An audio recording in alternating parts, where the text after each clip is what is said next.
স্ক্রিনে যে ব্যক্তি আছে ইতিমধ্যে তোমরা অনেকেই ওনার ভিডিও তোমরা দেখছো বিভিন্ন মিডিয়াতে বা মানে নিউজ চ্যানেলে বা সোশ্যাল মিডিয়াতে অনেকেই আপলোড করছে বা পোস্ট করছে। তো উনি দেখলাম কালকে রাত্রে একটা পোস্ট করছে যে উনি ঠিক না ভুল, মানে উনি কি সত্যি কথা কইতাছে না মিথ্যা কথা কইতাছে এটা যাচাই করবার লাইগা তাইনে মুখ্যমন্ত্রীর কাছে দাবি করছে যে আপনি এটা বিচার করেন, সুষ্ঠু বিচার করেন।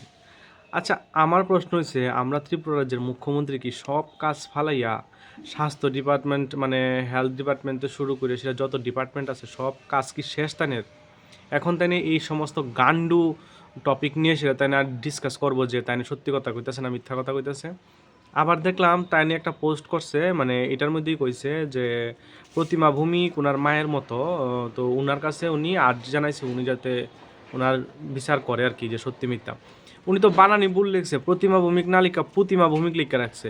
মানে আমি ইডুই বুঝতে পাই না, আমরা ত্রিপুরা রাজ্যের কিছু কিছু ক্রিয়েটার বা কিছু ওনারা তো ক্রিয়েটারও কম যেত না, কারণ উনি যেই ধরনের ভিডিও বা ওনার যেই ধরনের নামে একটা একটা নিউজ বাইরিছে, উনি নিজে যাইব কুকর্ম করতো, নিজে যাইব নিজের মুখ কালা করতো, আর তারপর যখন ধরা পড়বো তখন ত্রিপুরা রাজ্যের মুখ্যমন্ত্রীর কাছে তাই আর্জি জানাইবো যে তাইনের বিচারটা তাইনে দেখতো।